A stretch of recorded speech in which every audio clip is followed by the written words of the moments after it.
insanlar arasında bu kural meselesi. Ajantaj kuralları bir şekilde sensatsiya. Bunday sensatsiya давайте договорим. Akıllı mümkün aytmadık. Gidip çıkmadan bir rada iyi olabilir.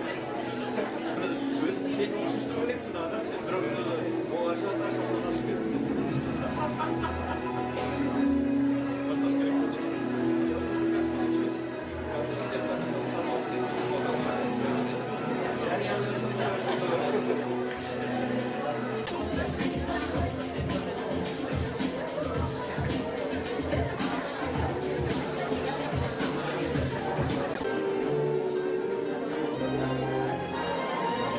Вечернему коноктору. Добро пожаловать на презентацию книги Тынштукбека Джанайдела «Увидимся в Вашингтоне». Сегодня рады видеть наших друзей, наших старых и новых друзей, наших друзей наших близких. Сегодня для нас очень важный вечер, так как это первая книга и первое произведение моего брата. Меня зовут Чолпо. Мы с семьей обычно отдыхаем на Джайло, это где-то на Иссык-Куле, высоко в горах. И вот мы там сидели и разговаривали по жизни и так далее, да, такая философия. Вот. И тогда Тынч загорелся идеей о написании какого-то романа, книги. Он всегда говорит, что человек, он рожден для того, чтобы что-то принести в этот мир. Что-то создавать, это не важно, то ли это будет продукт свой, фильм, не знаю, песня, да, как музыка, или книга, или произведение. И тогда мы сидели и Тынч побежал и вытащил белый лист бумаги, А4. Взял и долго так раздумывая, сидел, потом я вышла куда-то и пришла. Никого не было в юрте. Я взяла этот листок бумаги, прочитала там 3 магических слова. Там было написано «Очень красивая легенда». Ну, он где-то полчаса или час там сидел, я думала, что он написал уже лист один, а там он написал всего лишь 3 слова. Вот. Тогда я долго смеялась над ним, потому что он над его творчеством, да. Вот. И тогда еще не верила, что он может написать такую какую-то книгу. Потом, так как он загорелся этой идеей, он начал писать. Вот с тех пор уже прошло, наверное, уже довольно много времени, да, ровно 1 год, и вот роман готов.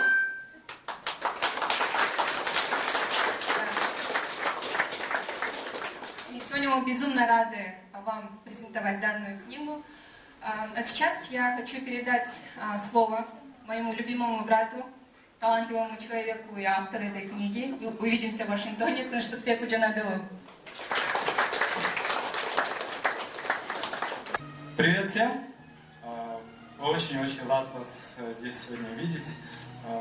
Не ожидал то, что столько людей будут. Одно дело, когда регистрируются люди. Я тоже так делаю, когда на Facebook бывает мероприятие, attending, да, буду принимать участие, я приду, но не приходят. И поэтому, когда зарегистрировалось там 250 человек, я Чолпон сказал, это, наверное, не придут, наверное, половина даже. На самом деле, вы пришли сейчас посмотреть на, понимаете, если бы был известный писатель, если бы я пришел, у меня 5 или 6 произведений до этого, да, тогда будет другое дело. Да, следующее произведение, Тынштукбек написал следующее произведение, и такой ажиотаж. А тут никто не читал, и все пришли, понимаете?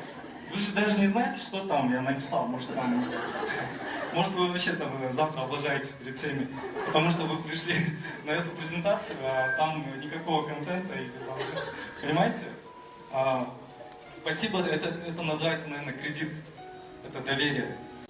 Знаете, да, когда я говорю здрасте, привет, я написал книгу, знаете, какой бывает, какая реакция у людей, вот такая примерно. Ты написал книгу, и вот такая реакция. Я замечаю у людей удивление, да, брови приподняты, глаза широко раскрыты, вот да? Что они говорят? Тебе всего 25 лет, много ли ты книг прочитал? Есть ли у тебя талант, опыт? Подумай, может, ты спешишь. А что, если никто не купит твои книги? Кто твой спонсор? Не боишься критики? Чем твоя книга отличается от других? Так, о чем ты написал? О чем ты написал, это самый последний вопрос. Понимаете, о чем ты написал, это самый последний вопрос. А потом только спрашивают, где можно купить твою книгу, кто твои читатели. То есть, мне кажется, вот самые важные 3 вопроса, они задаются самый последний раз. Самыми последними, да? И вот я постарался. Тебе, мне говорят, тебе всего 25 лет, ну недавно исполнилось, 24 было. Достижение аноним. Я, потому что гуглил, да, искал через Google, думал, 25 лет это переломный момент, как говорят, да, четверть века, да, называется. И в этот момент, оказывается, бывают такие психологический такой момент, возраст, когда ты уже создал. А Цукерберг ходил, смотрел, ну, да, он просто пришел и сделал это. Понимаете? Он просто пришел и сделал. То есть говорить то, что об идеях можно говорить, да, я напишу книгу, вот мне исполнится 50 лет, я тогда вот, да, напишу книгу, да. А где гарантия, то, что человеку, вам исполнится 50 лет?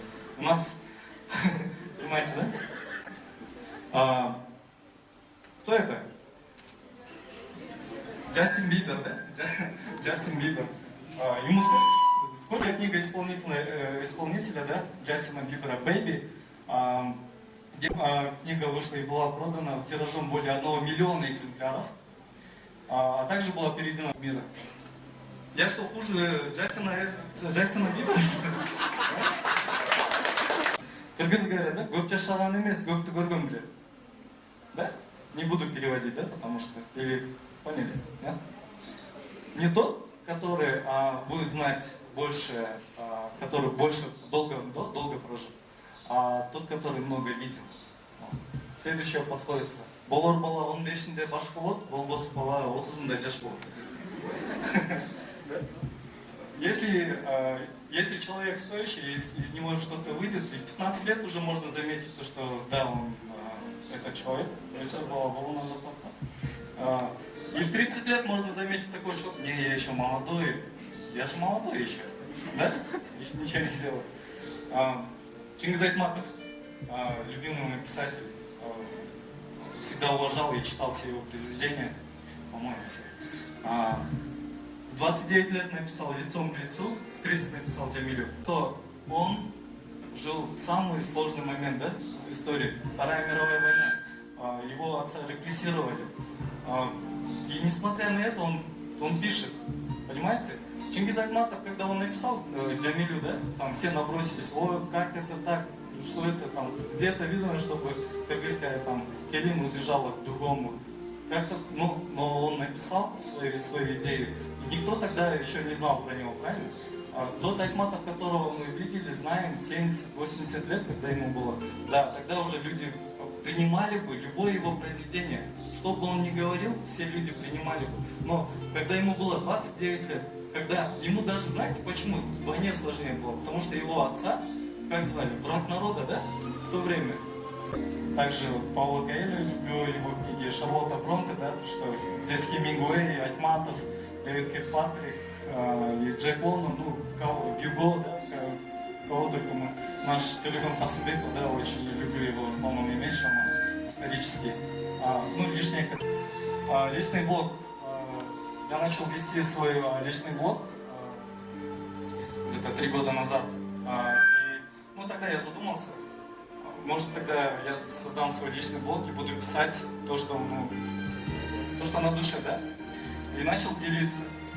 Я пишу на 3 языках, на кыргызском, на русском и английском языках. У меня подразделяется то, что, смотрите, по работе и по IT-технологиям я люблю писать на английском языке.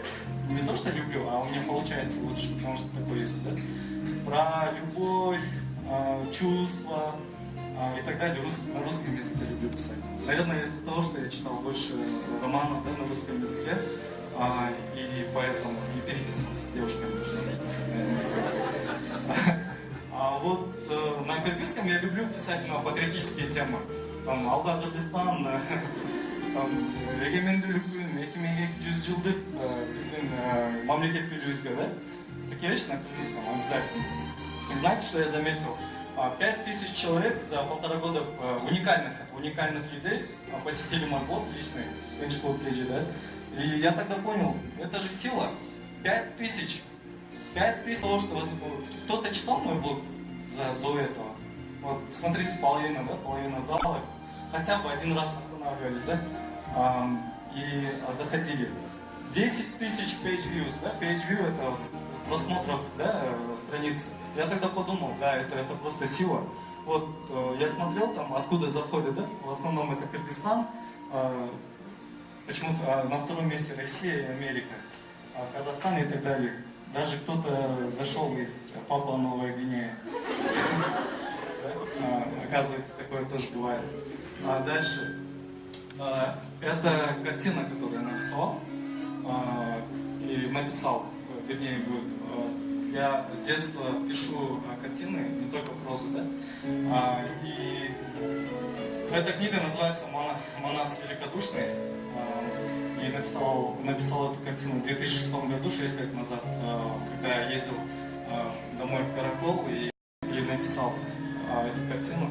Знаете, особенно чем я горжусь? Я горжусь тем, что когда на Google вы набираете «Эпос Манас» и нажимаете на картинки, на первой странице появляется моя картина. И вот это...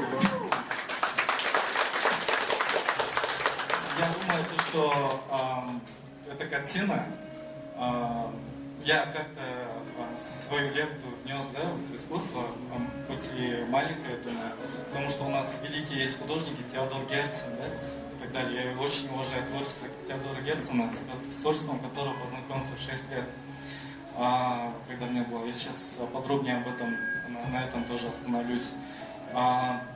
Дальше, да, персональную выставку провел картину, когда мне было 13 лет, это город Каракол, 2000 год. И здесь вот картины, сейчас вот, это вот некоторые тоже картины, это те картины. Я здесь хотел бы сказать несколько слов о роли семьи, да, роль семьи, потому что 13 лет, да, чтобы организовать свою персональную выставку, да, куда пришли, не знаю, по-моему, столько же людей приходили, да. И здесь, мне кажется, это роль родителей. Воспитание человека когда начинается, как вы думаете? С рождения их родителей, да? С рождения его родителей. И вот я бы сейчас несколько слов хотел сказать о моих родителях. Папа сейчас в командировке, он в Баткене, и не смог здесь участвовать. Моя мама здесь.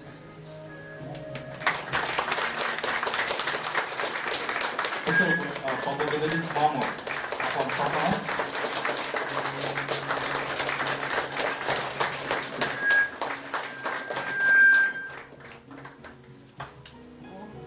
Смотрю, очень много людей. Мындайда мен азыр ушул чындыгында абдан толкунданып турам. Азыр да айтып атпайм, бул уулумдун ушул жетишкендиги жаңы жана бала төрөлгөндөй эле болду депчи. Кече күнү барып китепти алып атканда да ошол үчүн мен мындай радомдон күтүп алгандай болдум. Эми мындай экен да, бул жашоодо балдарга тарбияны бериш керек экен. Анан мен азыр ойлойм, ушу буунча ушунчалык адамдар келип ушул жерге ушул Тынчтыктын китебинин ачылыш аземине келип отурганыңыздарга чоң рахмат. Мен сиздерге таазим этем. Демек бул биздин окуу чөйрөбүз өсөт экен, Кыргызстаныбыз өсөт экен деп мен сүйүнүп турам азырчы. Мисалы үчүн ой колуман эмне келет экен, барабай эле коеюн дебей, ушинтип келгениңиздерге чоң рахмат. Анан мен ушул Тынчтык менен чолпонума дагы ушул өмүр каалайм, өмүрлөрү узун болсун, баардык нерсеге жетишсин. Мен дагы ушу эң бактылуу энемин деп келе жаттым эле, орто жолдо бир канатым сынып, кичине ошол бүгүн бүтөлгөндөй болуп турам. Баардыгы жакшы болсун, аманчылык болсун. Рахмат сизге.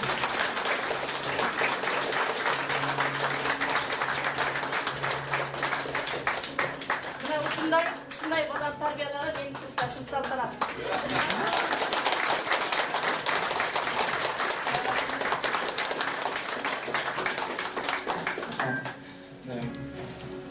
Прежде всего, герой сегодняшней встречи — это моя мама. Потому что я помню, да, я рос в такой семье, где у нас не было материального богатства, да, там долгое время у нас своего дома не было, да, по-моему, пока не стало 10. И, но знаете, что у нас было? Я думаю, богатство не измеряется тем, у тебя есть машина, холодильник там, или еще что-то, да? Измеряется тем, то, что они вместе. Вот все члены семьи, они вместе. Они живут вместе. Быть может, там где-то шмоток не хватает, да? Но, знаете, всегда у нас дома чего много было, это книг. Это книги. Книги это богатство, я думаю. В каждой семье, когда вы, вот ребенок, до 5 лет он формируется, да, его характер. И до 5 лет нужно вот стараться, чтобы он рос, чтобы родители читали книги. Потому что если родители читают, потом ребенок сам идет и начинает тоже читать, копировать. Потому что идеал для ребенка это его родители. И вот спасибо, да, моим родителям. Еще, что я помню, то что где-то мне было 4 или 5 лет, когда моя мама и папа, мой папа, они рисовали тоже. Потому что они сами мяч, и потом кота, да? И там она писала on, under, behind, да, вот так, и несколько вот фломастером. Я вот это отчетливо помню, мне было, наверное, 4 годика тогда. И потому что ребенок, он начинает интересоваться, чем занимаются их родители, да, когда они вот делают там, на стенде рисуют, там еще что-то. И моя мама обучила меня английскому языку, то есть я умел читать и писать в 6 лет на английском языке. И это все заслуга моей мамы. Не только писал, да, картины, но и прозу, называется. И мне было тогда 13 лет. Да. Мне было 13 лет, когда написал, я опубликовал, да, свое первое произведение, можно сказать. И жизнь настолько непредсказуемая штука, то что всегда нужно помнить об этом. То есть, когда вы ругаетесь с человеком, думайте, а может вы увидите его в последний раз. И нужно стараться всегда оставаться человеком, чтобы не жалеть потом об упущенных возможностях, да, когда вы могли бы сказать лишний раз я тебя люблю, Аббас из Джакшигурым. Да?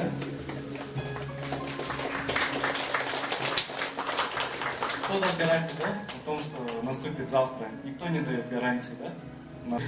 Жизненный опыт.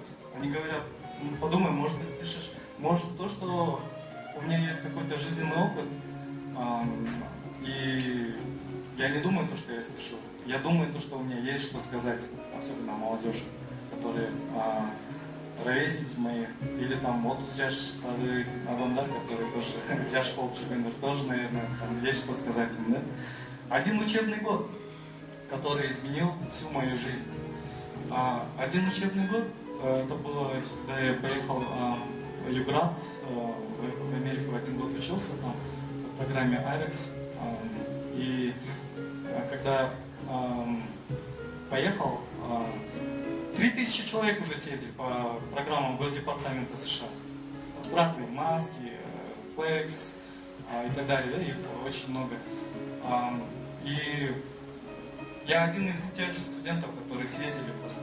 Но я бы, наверное, знаете, учебный год, почему он изменил мою жизнь? Не потому, что я там проучился 1 год, да? Наверное, потому что встретил там людей, друзей, потому что, наверное, будучи в Америке, потерял своего единственного братика. И этот момент, этот год учебный изменил всю мою жизнь и мое отношение к жизни, мое отношение ко всему. И я уезжал туда мальчиком, но возвращался мужчиной. Я это очень хорошо помню. Да, у меня еще, я уверен, очень много будет еще возможностей. Я съезжу, может, на магистратуру получу, еще что-то. Но вот такого учебного года, когда это учебный год любви, когда это учебный год жизни, когда этот учебный год учит тебя жизни, что такое жизнь. А что если никто не купит твои книги? Кто твой спонсор? Спрашивает, это такой топ, да, вопросы. Если я попробую, то у меня есть 2 варианта, да? Получится, не получится. Если не попробую, у меня будет всего 1 вариант. Это не я сказал, кто-то я где-то читал, потом вспомнил. То есть, если я выпустил книгу, даже если никто не купит, то у меня два варианта, да, было. Либо это провал полный, либо это успех. И я рискнул. Если бы не попробовал бы, просто что был бы один вариант провал, да, или ничего не будет. Даже провал может быть, да, ценным для человека, ведь никто не отнимет жизненный опыт, ошибки или провал тоже опыт. Я думаю, почему, вот знаете, я думал, что да, может, если бы мне исполнилось еще 50 лет, и жизненный багаж, да, опыт был бы таким, ну да, я думаю, что я бы написал, наверное, еще качественнее. Может, я бы вот книгу, да, вот, более мудрее что-либо, потому что я уверен, что когда мне будет там 50, если будет, то буду просто улыбаться, смотреть, каким я был 25 лет, да. И просто это жизненный опыт, это опыт. Я начал, чтобы стать в 30-40 лет очень качественным таким писателем, я должен был начинать сейчас уже. Потому что первая книга, критика, людям понравится, людям не понравится, они будут указывать на ошибки и так далее. И таким образом они будут делать меня сильнее, все сильнее. Нет спонсора. Никакого спонсора нет. Спонсор здесь только мы сами, или я сам, да? Просто я у мамы занял $400. Остальные деньги это свои деньги, собственно. И здесь, знаете, что я хотел бы сказать? Остановиться на таком моменте, то что мне уже надоела вот эта юзелинская психология наша. Когда мы ничего не делаем, если нет спонсоров, если нет доноров. Камон, люди, мы должны быть уже самостоятельными, мы должны создавать такие продукты, которые окупаются потом сами. Даже если... Запланировано просто было. Понимаете? Вот смотрите, когда мы печатали, я не буду назвать какой типографии, хотя уже написано, что ладно. Учпун, да, наш это гигант в Кыргызстане, который печатается. И знаете, что я понял? Когда вот, спасибо Чолпон, потому что я просто написал книгу и отправил ей Чолпон, вот текст отправил Word'ом. Я написал имейл Чолпон, вот это твое. Она все это сделала и вот мне подарила вот такую книгу. Это просто, поаплодируем для Чолпон, пожалуйста. И вот когда Чолпон рассказывает, она сказала, вы кто? Да, печататься будем. Кто ваш спонсор? Кто ваш спонсор? Не, мы сами. Вы сами? Сами платите? Чтобы издать книгу, вы сами платите? Да? Прям в кассу. Прям в кассу. А у нас там, доноры в основном платят, или там спонсоры, да? А вы сами, круто. И понимаете, в развитых странах есть паблишинг дома, издательские дома, где сидят корректоры, редакторы. Ты просто приносишь им текст, они потом все, нам пришлось все это, конечно, там были люди, но такого вот систематического такого характера не было. Нужно было договориться с дизайнером, с корректором, с редактором, технический директор. Понимаете? Каждый человек первопроходец получается, да? Он должен идти во всей этой системе разбираться. И знаете, почему не процветают наши издательские дома? Потому что нет у нас рыночных механизмов. Смотрите, как на Западе или на развитых странах. Написал писатель, да, книгу, продается, они получают зарплату. И таким образом все это окупается, и у них есть работа и так далее. Да? Вот поэтому я бы тоже мог обратиться к спонсорам, но я не захотел. Я захотел, знаете, вот мы просто должны начать вот это движение, когда молодежь, и уже хватит, уже 20 лет мы и так все время просили. Теперь время пришло производить самим. Почему у нас никто не напишет Twilight или Сумерки, да, то что? Почему бы и нет? Это же простой текст. Там пусть, да, Голливуд снимает, у нас, наверное, тоже скоро должно быть. Но почему хотя бы даже книги не производим? У нас же отличная школа, Айтматов, весь мир знает, да? И почему вот мы сейчас, весь мир там 3 метра над уровнем неба, да, и у нас там Властелин колец весь мир завоевал. А чем хуже наш Манас эпос?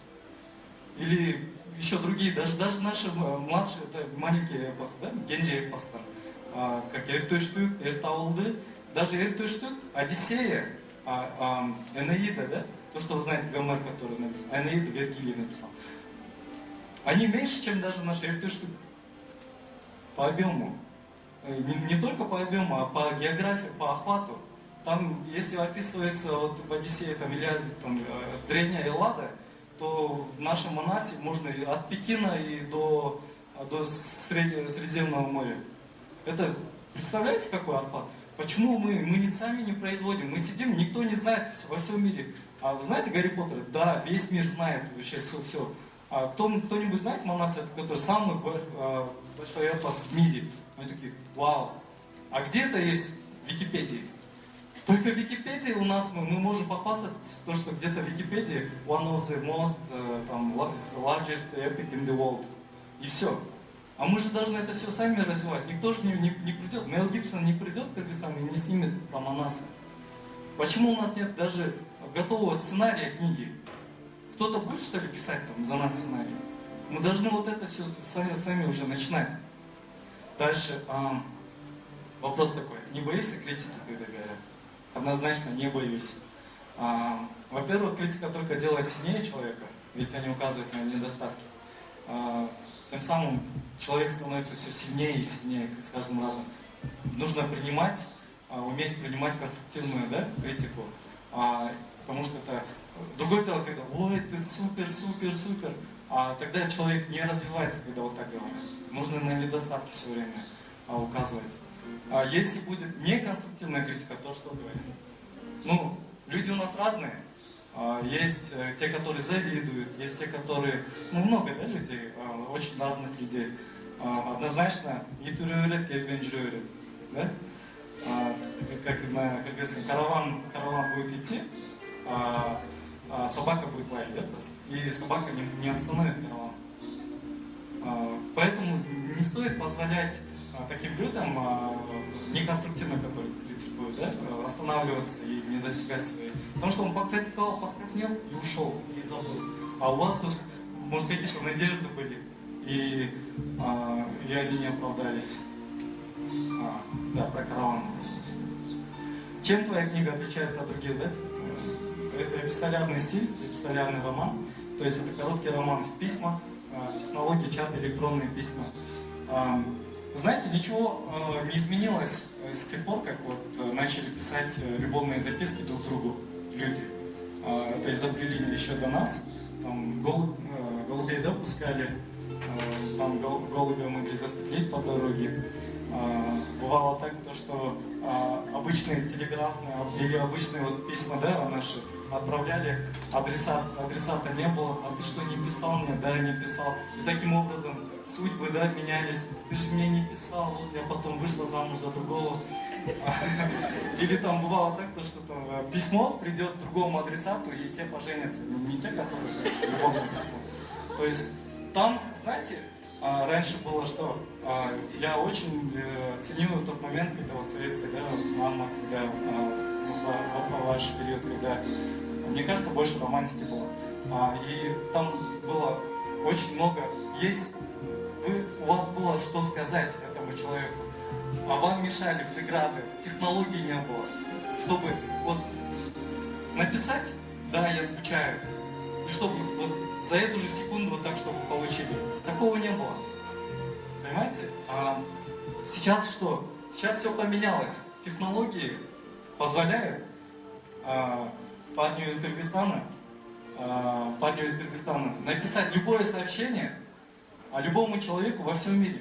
Если даже в Новой Зеландии будет сидеть, за долю секунд правильно получит электронное письмо, СМС, по скайпу, даже увидеть можно человека, но было бы что сказать. Было бы что сказать. Потому что я не мог добавить технологии, потому что сам увлекаюсь, да, технологиями, чаты и так далее. Это динамичный очень сюжет, один учебный год всего охватывается, и поэтому очень будет, я думаю, динамично все будет развиваться и очень быстро. Это основано на реальных событиях, но есть художественный вымысел, и это считается художественным произведением. Да, там, конечно, я написал то, что я видел, то, что я пережил, но и в то же время это не автобиография, это художественное произведение, там есть еще и вымысел. И поэтому просьба не путать того Дастана со мной, пожалуйста. Да, хотя описал там свои чувства, то, что... Но это не один и тот же человек. Знаете, да, Джек Лондон, когда написал Мартина Идена, да? Мартин Иден же он про себя написал. В конце что там происходит? Он прыгает в воду и утонул, да? Просто в книге. А потом можно подумать, что Джек Лондон так покончил с собой. Не было же такого? Не было. Вот поэтому я бы так сказал, да? То есть все ваши вопросы, ответы на них есть в книге. На все ваши вопросы. И тот Дастан, это вот в книге живет, это в ваших сердцах. И вам, читателям, решать, как там потом сложится дальнейшая судьба. О чем твоя книга? Вот. По идее, это должен был быть первый слайд, да? Если вы так спрашивали. История любви Дастана, если бы кто они, да? Дастан, 20-летний молодой человек из Кыргызстана, который поехал учиться в Америку. Севда, она из Азербайджана, из Баку, ей 18 с чем-то лет. И они начинают переписываться по электронной почте. Да? И постепенно узнают друг о друге все больше, да? Потом вы дальше прочитаете. Запретная любовь, почему? Там ее родители обязательно были против. Конечно, она единственная дочь в азербайджанской семье в Баку. И, конечно, родители, наверное, не хотели бы отпустить ее с Дастаном, да, в Кыргызстан, наверное. И поэтому, наверное, называется... И не только поэтому, потому что там родители были против, а, наверное, потому что они слишком в то же время одинаковые, и в то же время они были разными. Из разных стран, они приехали туда, они даже...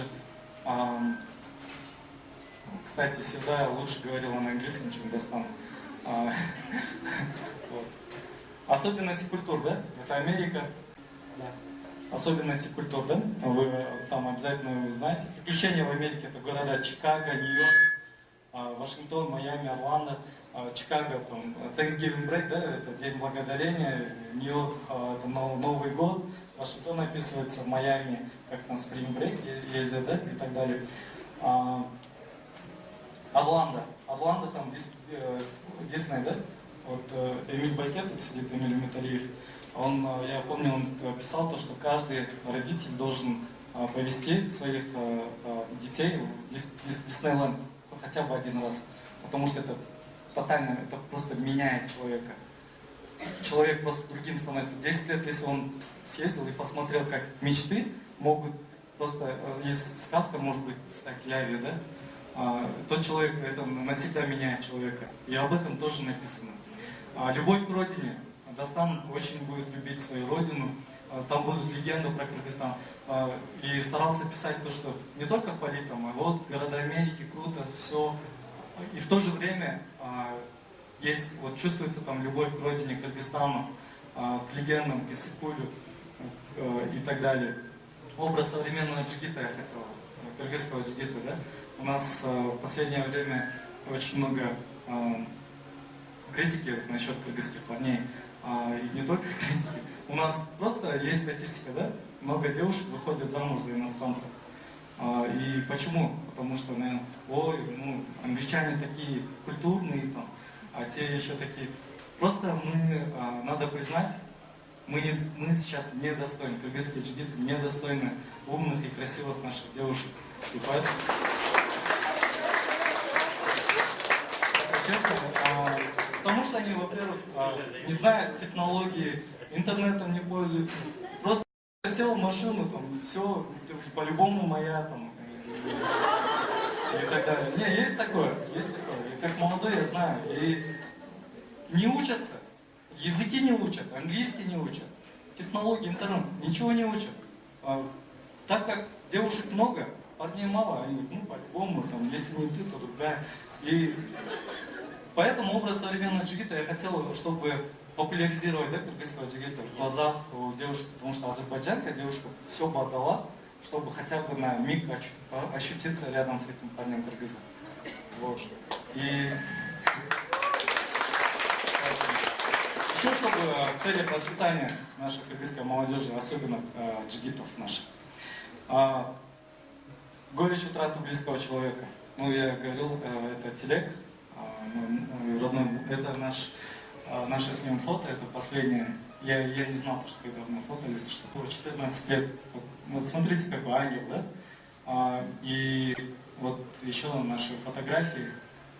Он был, если вы думаете, то, что мы с Чолпон талантливые и так далее, но Телек был вдвое больше талантливым. Он в 8 классе, если мы с Чолпон говорили на английском, то он говорил еще и на немецком языке. Вот. Это его картина, то, что он нарисовал. Понимаете, оказывается, когда начинают родители вот в этой среде растет, и Чолпон рисует у нас, и Телек вот рисовал, это мама, да, он рисовал. Вот его картины, то, что он написал. И ему было всего 13 лет, когда он это писал. Понимаете, какого человека мы потеряли? 14 лет. И вот эта потеря очень многому меня научила, заставила задуматься. И так далее. Вот это то, что моя семья, да, нарисовала. Вот светлые тона, это дом Караколи нарисовал вот так. Это когда он уже лежал в больнице здесь, в Бишкеке. И вот поэтому я книгу эту посвящаю светлой памяти своего младшего братика. И я думаю, я уверен, что он среди нас, и это все, я думаю, среди нас видит. И знаете, я задумался, что в 14 лет ушел из этой жизни. Никто, да, есть, говорят, да, плохо, вот. Но никто же не знает, каким он был. Не бывает же такого, что даже если ему 14 лет, он пришел и ушел просто. И никакого следа не оставил. Я бы хотел, чтобы он жил в этой книге, чтобы он жил в сердцах, чтобы читатели могли чувствовать, о чем он думал, о его детских мечтах, понимаете? Я думаю, вот когда мы героев, да, знаем, Данияр, Джамиля, да, они живут же в нас. Если бы там хроника Акипресс написала бы, вот какая-то Келин убежала с каким-то этим, ну никто бы, убежал. А тут роман, они живут, понимаете? И я думаю, что так можно еще и воскресить памяти младших братьев.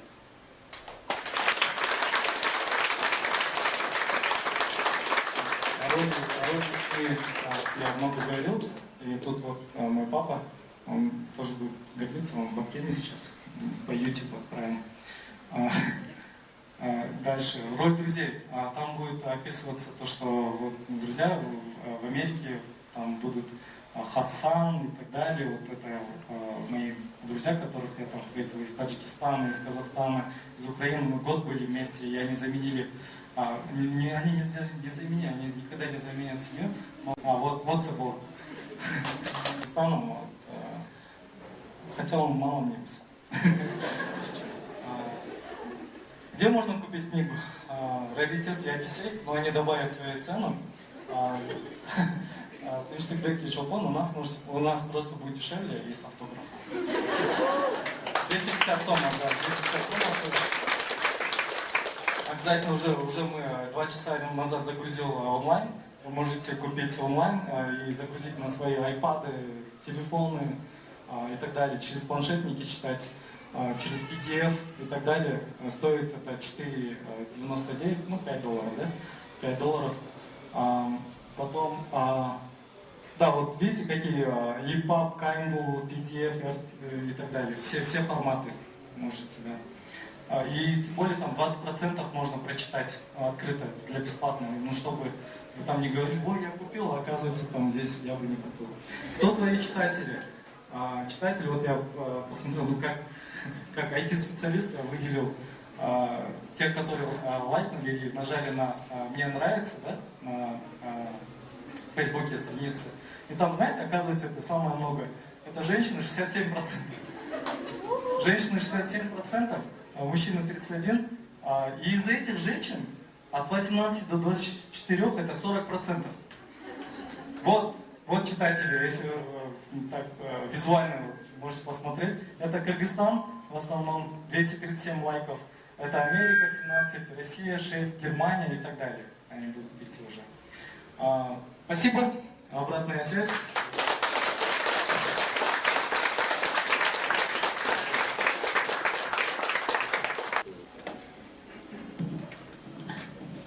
Думаю, шеф.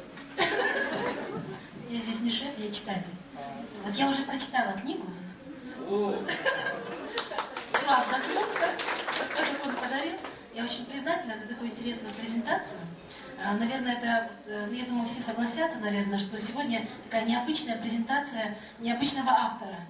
Вот. И я очень рада, что Тынчтык использовал в своей работе очень много различных современных, точнее, формат, который он использовал в романе, он оформлен в виде электронных писем.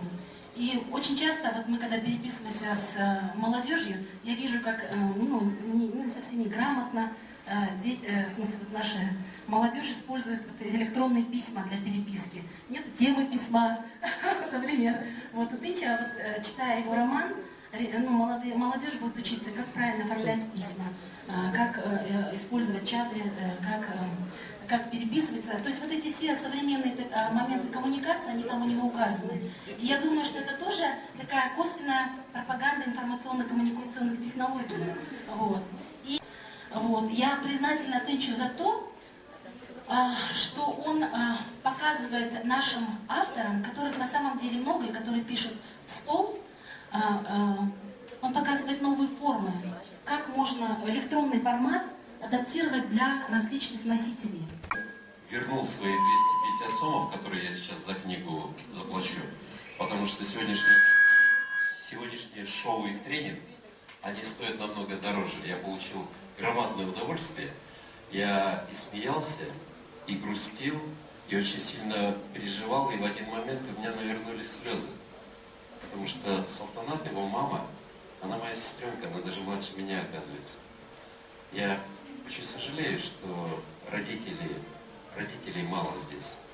Я бы очень хотел, чтобы именно родители почитали эту книгу, чтобы понимать, как относиться к своим детям, которые еще младше, чем Тынчтык и Тынчтылек. А вообще, хотелось очень много сказать, но скажу только об одном. Сегодня знаменательный день, потому что многие из девчонок начнут читать книгу уже сегодняшним вечером и ночью. И с этих минут и часов начнется рождение ваших сыновей. Я абсолютно уверен, что ваши сыновья будут такими, какими мечтаете их видеть Тынчтык, вы. И скажем спасибо Салтанат, которая помогла нам скорректировать наши отношения к нашим сыновьям и детям. Спасибо, Салтанат. Игорь. Чолпон ушул балдарына кандай коюш керек максатты ошону үйрөткөн. Ал максатка кантип жетиш керек ошону үйрөткөн. Өздөрү ошондой максаттуу адамдар эле. Ошол максатты кандай жетиш керек экенди ушул биринчи курстан кол кармашкан эле баарыбыз тең ошону дайыма талкууга алчубуз. Мына ошол нерсеге жетти. Максатыңа жетишиң менен Салтанат. Мынакей максатың. Мынакей сенин максатың. Ошол максатыңа жеттиң. Жетишиң бүгүнкү сенин чоң кубанычың. Мен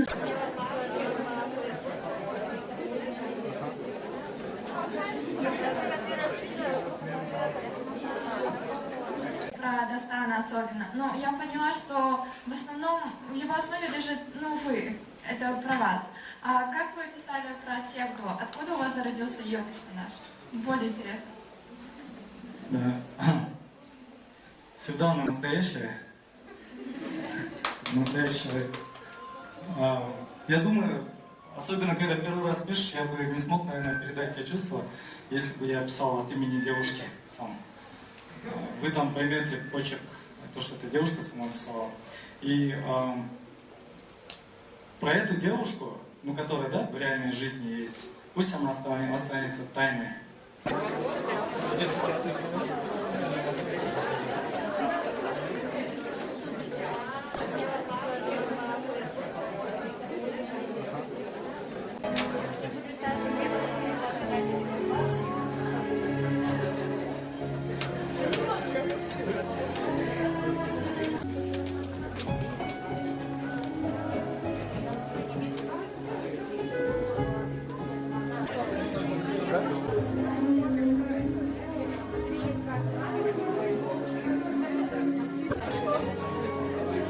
На английском он начинает.